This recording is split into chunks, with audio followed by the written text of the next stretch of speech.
ముందుగా ఒక కప్పు గోధుమ పిండి తీసుకోవాలి.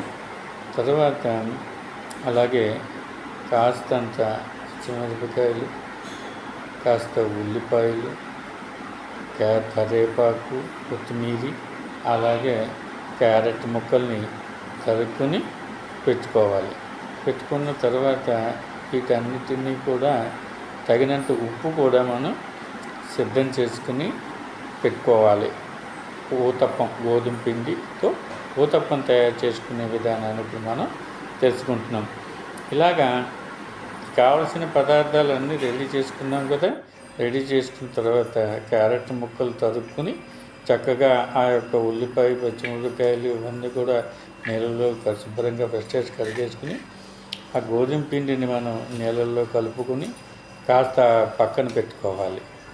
ఒక నీళ్ళలో కలుపుకొని పక్కన పెట్టుకుని ఇవన్నీ కూడా శుభ్రంగా కడుక్కున్న తర్వాత మనం స్టవ్ దగ్గరికి వెళ్ళిపోతాం.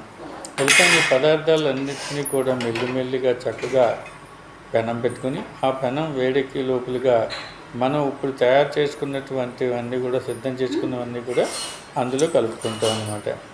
అంటే ముందుగా మనం ఉల్లిపాయలు వేసుకుని, అలాగే కరివేపాకు, కొత్తిమీర వేసుకుని, అలాగే క్యారెట్ ముక్కలు, అలాగే కాస్త పచ్చిమిరపకాయలు కూడా అలా వేసేసుకుని శుభ్రంగా అందులో కలుపుకోవాలి. చక్కగా అలా కలుపుకున్న తర్వాత మనం ఈ లోపలగా మనం పెనం వేడి చేసుకున్నాం కదా. చక్కగా పెనం దగ్గరికి వెళ్ళి ఆ పెనం మీద కొంచెం ఒక్క చుక్క నూనె మనం ఎక్కువగా వాడడం కాబట్టి తక్కువగానే వేయాలి. ఊతప్పానికి ఒక చెంచా నూనె అలాగా దాని మీద వేసి శుభ్రంగా రౌండ్గా కలుపుకున్న తర్వాత ఈ పిండిని వేసి కలుపుకున్నాం కదా. కలుపుకొని కాసేపు పక్కన పెట్టుకున్నాం. ఆ తర్వాత తీసుకొచ్చుకుని దీని మీద మనం అలాగా అట్లగాడితో శుభ్రంగా 4 పక్కల నూనె కలిపి ఇలాగా పిండిని తీసుకుని మెల్లిగా అన్ని మీద వేయాలి.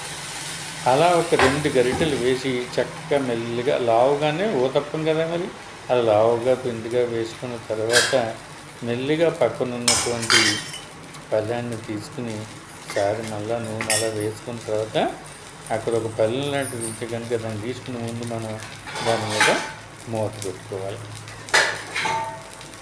పళ్ళెం తీసుకుని అలా ఒకసారి మూత పెట్టుకున్నాం. అలా ఒక్క 10 నిమిషాలు కానీ 5 నిమిషాలు కానీ ఉన్న తర్వాత అది మగ్గడం అన్నది జరుగుతుందన్నమాట.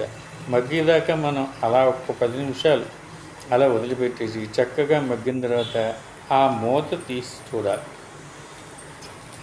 తయారైంది, బాగుంది. మెల్లిగా అలా కలుపుకుంటూ చక్కగా జాగ్రత్తగా కలుపుకొని మెల్లిగా తీసి తిరగవేయాలి.